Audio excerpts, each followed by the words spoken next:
La caserne de pompiers reposait dans un silence presque religieux. C'était une de ces nuits où l'air semblait suspendu, où même la ville retenait son souffle. Les hommes jouaient aux cartes, d'autres somnolaient, la tête posée sur leurs bras croisés. Le tic-tac d'une vieille horloge murale marquait le temps, implacable, comme un rappel de l'attente interminable. Julien, jeune pompier de 30 ans, nettoyait machinalement son casque. Ses gestes étaient calmes, précis, mais son esprit vagabondait. Depuis l'enfance, il avait toujours rêvé d'être pompier. Non pas pour les médailles ou la gloire, mais parce qu'il avait toujours senti, au fond de lui, que sa mission était de protéger. Protéger à tout prix. Soudain, le silence fut brisé. Une alarme retentit dans toute la caserne, stridente, métallique, comme le cri d'un monstre réveillé. Les hommes sursautèrent, leurs cartes s'éparpillèrent sur le sol. En quelques secondes, chacun retrouva sa place. Bottes enfilées, veste refermée, casque saisi. La mécanique bien huilée d'une fraternité entraînée à affronter l'enfer. La voix du standard résonna dans le haut-parleur. Incendie majeur, centre-ville. 2 bâtiments touchés. Répétons, 2 bâtiments. Julien sentit son cœur se serrer. 2 bâtiments en flammes? Cela ne ressemblait pas à une intervention ordinaire. Dans le camion, le chef de brigade, un homme sévère nommé commandant Lefebvre, détailla la situation. Écoutez bien. Le premier bâtiment est l'immeuble administratif du gouvernement. Il contient des archives cruciales. Si nous perdons ces documents, c'est tout un PAN de la ville qui s'effondre. Notre priorité est claire, nous protégeons le bâtiment du gouvernement. Compris? Un silence tendu suivit ces mots. Tous acquiescèrent d'un signe de tête. Tous, sauf Julien. Il fronça les sourcils, une étrange inquiétude nouant son estomac. Le camion traversa la ville à toute vitesse, les sirènes déchirant la nuit. À mesure qu'ils approchaient, une lueur orange illuminait le ciel, reflet infernal dans les vitres des immeubles voisins. Des nuages épais de fumée noire s'élevaient comme des colonnes de cendres, avalant les étoiles. Enfin, ils arrivèrent, et ce qu'ils virent glaça le sang. À gauche, le grand bâtiment gouvernemental flambait comme une torche géante, les flammes léchant les façades de pierre. Des papiers brûlés s'envolaient dans l'air, pareils à des oiseaux maudits. Mais à droite, un immeuble résidentiel était piégé par le feu. Des silhouettes apparaissaient aux fenêtres, hurlant à l'aide. Des familles entières coincées à l'intérieur. Julien entendit un cri distinct, perçant le chaos. Une petite voix, celle d'un enfant. Il chercha du regard et vit, au 4e étage, une fillette accrochée à une fenêtre, ses bras maigres tremblant de peur. Elle criait « Maman! Maman !» Le cœur de Julien fit un bond. Le commandant Lefebvre, impassible, répéta ses ordres à la radio.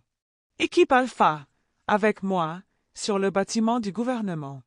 Pas de distraction. On sauve les archives. Les renforts s'occuperont du reste. » Julien sentit la colère monter en lui. Les archives? Des papiers? Alors que des enfants sont là, piégés? Sa respiration s'accéléra, ses mains tremblaient sur son casque. À cet instant, le dilemme prit forme dans son esprit.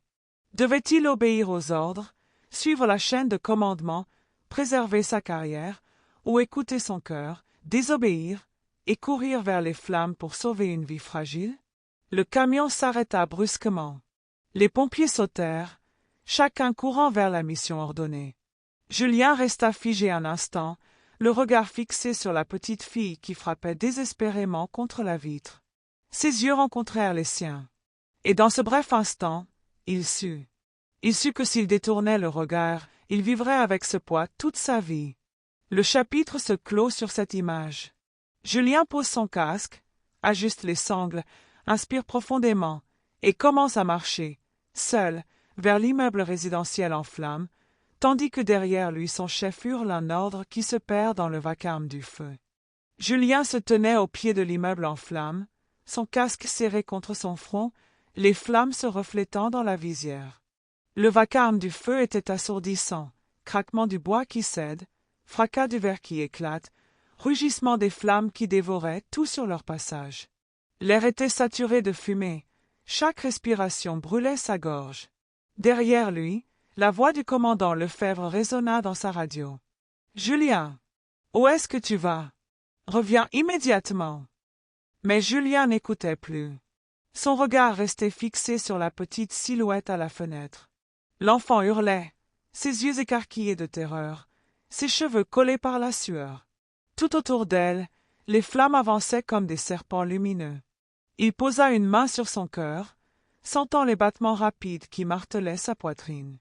Chaque fibre de son être criait la même chose. « Sauve-la !» Il monta dans son camion, alluma brièvement les gyrophares pour se donner de la lumière, puis sortit une hache et une couverture anti-feu. Ses collègues, absorbés par la mission ordonnée sur l'autre bâtiment, ne remarquaient même pas son geste. Julien se parlait à lui-même, à voix basse, comme pour se convaincre. « Si je n'y vais pas, personne n'ira à temps. Elle est toute seule. Elle n'a aucune chance. » Il fit quelques pas vers l'entrée du bâtiment résidentiel, mais un bruit métallique derrière lui l'arrêta. C'était Marc, son camarade de toujours, qui venait d'apercevoir sa direction. « Julien, t'es fou? Le chef a dit priorité aux archives. Si tu fais ça, t'es mort. »« Et elle ?» répondit Julien en montrant la fillette à la fenêtre. « Tu veux que ce soit elle, la morte ?» Marc resta figé, partagé entre l'obéissance et l'humanité. Finalement, il détourna les yeux, incapable de répondre. Julien comprit alors qu'il serait seul. Il s'élança vers l'entrée. Une chaleur suffocante l'assaillit dès qu'il franchit la porte. La fumée épaisse réduisait la visibilité à presque rien. Il plaqua le tissu humide de sa couverture contre son visage et avança à tâtons. Chaque pas résonnait comme une décision irréversible. Les escaliers étaient déjà à moitié effondrés. Les marches brûlantes craquaient sous ses bottes. Il entendait des gémissements étouffés derrière certaines portes, mais il savait qu'il devait atteindre la fillette d'abord. C'était sa priorité absolue. En montant, il pensa à ses parents, à ce que son père lui répétait quand il était enfant. Dans la vie, tu auras toujours deux choix, le choix facile et le choix juste. Le premier te sauve aujourd'hui, le second te sauve pour toujours. Ces mots résonnaient dans sa tête comme une boussole morale. Arrivé au 3e étage, il s'arrêta. Un craquement violent retentit au-dessus de lui, le plafond s'effondrait par morceaux, projetant des braises incandescentes. Julien leva son bras pour se protéger, sentant la chaleur lui ronger la peau malgré sa veste ignifugée. Puis, à travers le vacarme, un autre cri résonna. Plus grave, plus désespéré. « Aidez-moi, je vous en supplie. » Julien se tourna brusquement. Une porte à moitié carbonisée s'ouvrait et laissait entrevoir une silhouette, une femme, enceinte, piégée dans sa chambre. Ses yeux imploraient, ses mains tremblaient. Julien sentit le monde basculer autour de lui. Une enfant au 4e étage. Une mère enceinte au 3e. 2 vies fragiles, 2 urgences. Et lui, seul, sans renfort. Il recula d'un pas, son esprit en feu autant que le bâtiment. La voix du commandant Lefebvre hurlait encore dans sa radio. « Reviens immédiatement, Julien. » C'est un ordre direct. Il arracha brutalement l'oreillette et la jeta au sol. Le grésillement cessa. Le silence relatif du brasier envahit son esprit. Il était désormais seul maître de ses choix. Il ferma les yeux un instant. Les visages des 2 femmes apparaissaient dans son esprit, l'innocence de l'enfant et la détresse de la mère. Il sut qu'il ne pourrait pas choisir l'une et abandonner l'autre. Alors, il prit une décision insensée. Une décision interdite. Il poussa la porte de la chambre, couvrit la femme avec la couverture anti-feu et la guida vers le couloir. « Restez derrière moi, respirez lentement. Je vais d'abord chercher votre fille. Accrochez-vous à ma veste, je vous ramènerai toutes les 2. » La femme hocha la tête, incapable de parler, ses yeux remplis de larmes. Julien serra sa hache, inspira profondément et monta encore, malgré les flammes qui rugissaient, malgré le plafond qui menaçait de s'effondrer. Chaque marche franchie était une rébellion contre l'ordre donné. Chaque pas était une condamnation de plus dans son dossier disciplinaire. Mais il n'en avait plus rien à faire. Dans son cœur, une seule phrase résonnait, claire comme une promesse. Sauver des vies. Toujours. Et tandis que le chapitre s'achève, Julien atteint le palier du 4e étage, le visage ruisselant de sueur, la hache levée, prêt à briser la porte derrière laquelle l'enfant appelait encore. Julien se tenait devant la porte du 4e étage. Les flammes dévoraient le couloir comme des bêtes affamées, le bois craquait, les murs suintaient de chaleur. La fumée piquait ses yeux, brouillant sa vision, mais il entendait encore ce cri aigu, fragile, insupportable. « Aidez-moi, s'il vous plaît !» Sans hésiter, il leva sa hache et frappa. Un coup, 2 coups, 3 coups. Chaque impact faisait voler des éclats brûlants. Enfin, la porte céda, s'effondrant sous la violence de son bras. La pièce à l'intérieur était un enfer miniature. Le plafond menaçait de s'écrouler, les rideaux flamboyaient comme des torchers, et au milieu de ce chaos, une petite fille aux cheveux noirs se tenait recroquevillée contre le mur, son visage noirci par la fumée. Ses larmes laissaient des traces claires sur ses joues couvertes de suie. Julien s'agenouilla immédiatement, tendant les bras. « Viens, petite. Je suis pompier. Je vais te sortir de là. » La fillette hésita, paralysée par la peur. Le plafond se fissura au-dessus d'eux, projetant une pluie d'étincelles. Julien n'attendit pas une seconde de plus. Il bondit en avant, attrapa la fillette dans ses bras et la serra contre lui. Elle s'agrippa à son cou avec une force surprenante, ses petits doigts tremblants mais décidés à ne plus lâcher. « On va sortir, je te le promets. » Mais au moment de se retourner, un cri déchirant surgit du couloir. La voix de la femme enceinte. Elle avait tenté de le suivre, mais la fumée l'avait désorientée. Elle toussait violemment, incapable d'avancer, ses mains cherchant à tâtons un mur pour se guider. Julien sentit une vague glaciale parcourir son dos. 2 vies, 2 urgences, et lui seul pour les porter. Le temps pressait. Déjà, l'escalier derrière lui craquait sous la chaleur, prêt à s'effondrer. Il réfléchit à une vitesse vertigineuse.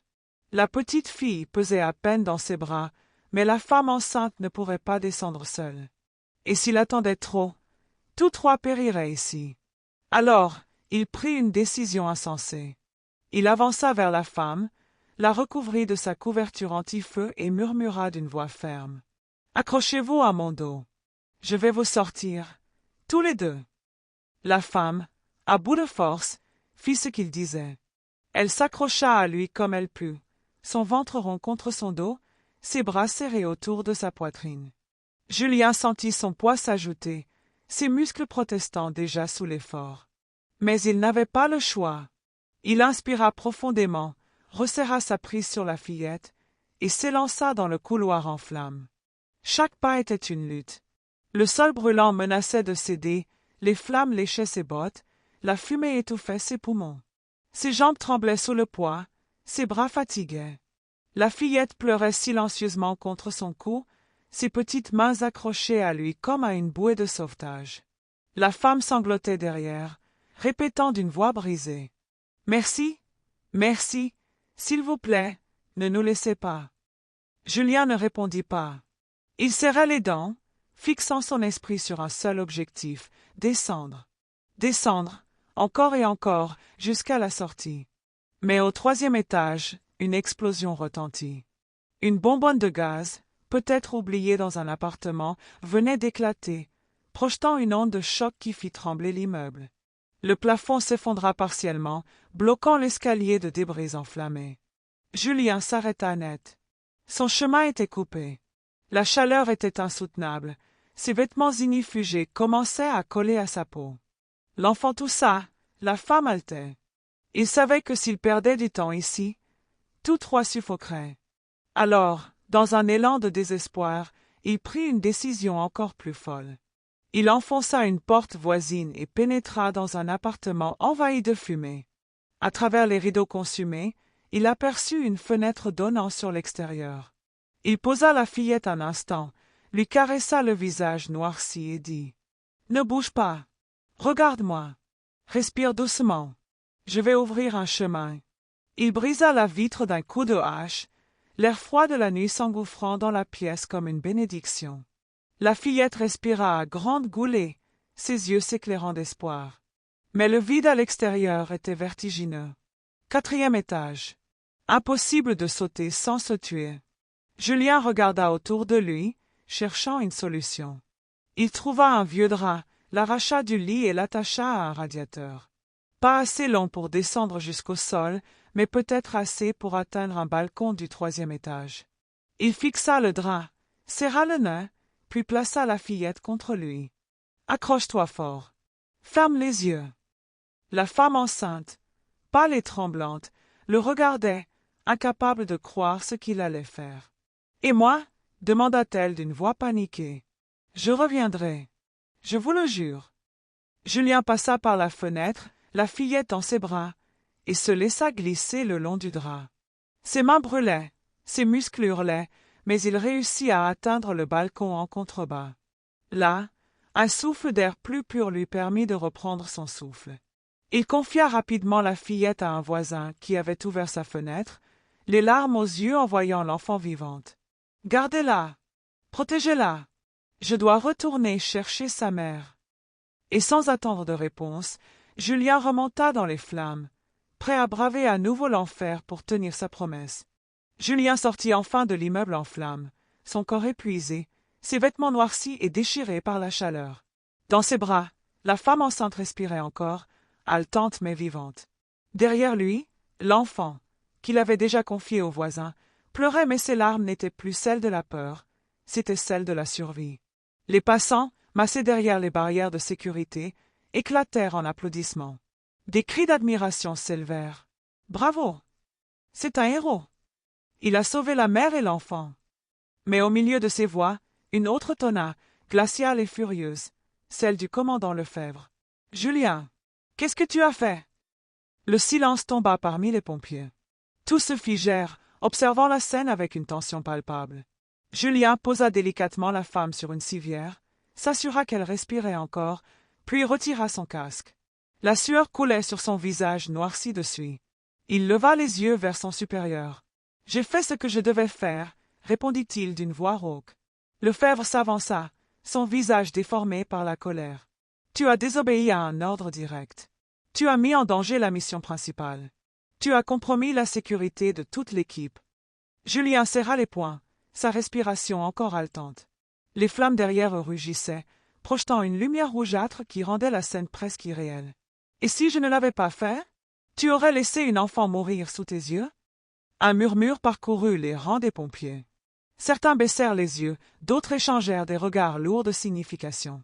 Tous savaient qu'il disait vrai. Mais aucun n'osait défier le commandant. Lefebvre serra les dents, ses yeux brillants d'une rage contenue. « Tu es suspendu dès maintenant. On discutera de ton cas en conseil disciplinaire. Tu n'as plus le droit de monter dans un camion tant que cette affaire n'est pas réglée. » Julien resta immobile, le casque à la main.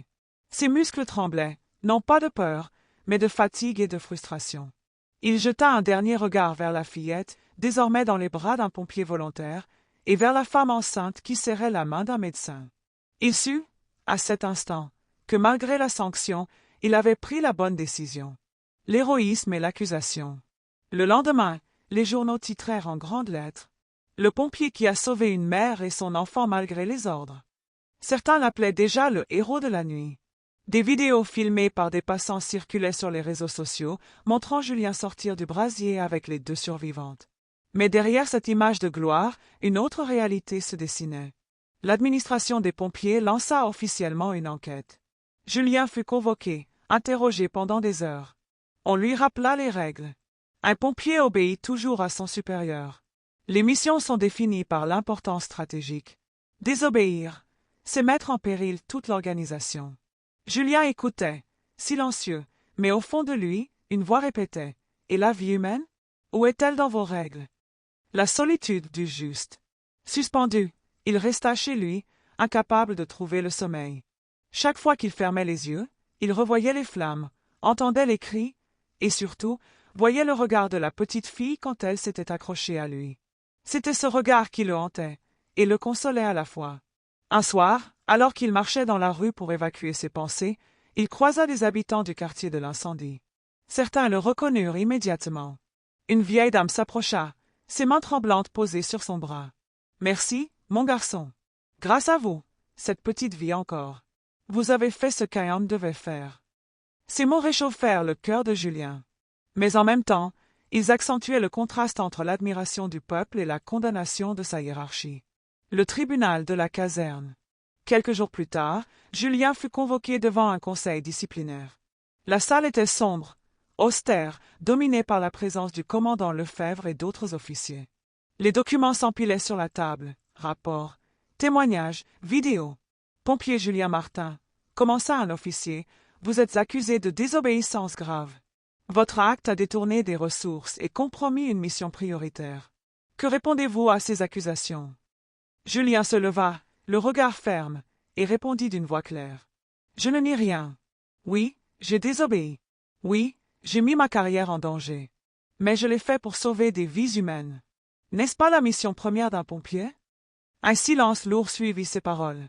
Certains officiers évitaient son regard. Lefebvre, lui, le fixait avec une haine froide. « Les règles existent pour une raison. Si chacun faisait comme vous, ce serait le chaos, » répliqua le commandant. « Et si chacun détournait les yeux devant une enfant qui brûle vive, » répondit Julien, ses yeux brillants d'émotion. Le verdict suspendu. La séance fut ajournée. Julien rentra chez lui, son avenir incertain. Mais à l'extérieur de la caserne, une foule l'attendait. Des habitants, des journalistes, des voisins. Parmi eux, la mère enceinte et sa fille, venues témoigner publiquement de ce qu'il avait fait. La petite, les yeux encore rouges de larmes, courut vers lui et s'accrocha à sa jambe. « C'est mon pompier. Il m'a sauvé. » Un frisson parcourut la foule. Les caméras captèrent l'image. Et en une nuit, Julien devint non seulement un pompier suspendu, mais aussi un symbole. La salle du conseil disciplinaire était pleine à craquer. On y voyait pas seulement des officiers et des collègues pompiers, des journalistes, des habitants, des familles entières s'étaient rassemblées à l'extérieur, leur voix résonnant jusque dans le couloir. Le nom de Julien était désormais sur toutes les lèvres. Le commandant Lefebvre ouvrit la séance, son visage fermé comme une porte close. « Pompier Julien Martin, aujourd'hui, nous statuerons sur votre avenir. Vous avez désobéi à un ordre direct, mis en péril la mission principale et provoqué un précédent dangereux. » Julien se leva, son uniforme encore marqué par les brûlures de la nuit de l'incendie. Il inspira profondément, ses mains tremblant légèrement mais son regard déterminé. Il savait que ce jour déciderait de tout, sa carrière, sa réputation, peut-être même sa vie future. Le témoignage du silence. Avant qu'il ne puisse répondre, la porte s'ouvrit. Une silhouette fragile entra dans la salle, la femme enceinte qu'il avait sauvée. Ses pas étaient hésitants, mais ses yeux brillaient d'une force nouvelle. À ses côtés, la petite fille, serrant une peluche contre elle. Un murmure parcourut la salle. Même Lefebvre fronça les sourcils, agacé mais incapable de les ignorer. La femme s'avança, posa une main sur son ventre arrondi et parla d'une voix ferme. « Si Julien n'avait pas désobéi, je serais morte. Mon enfant à naître aussi. Et ma fille ?» Elle désigna la petite, qui serra plus fort sa peluche. Elle serait aujourd'hui une orpheline.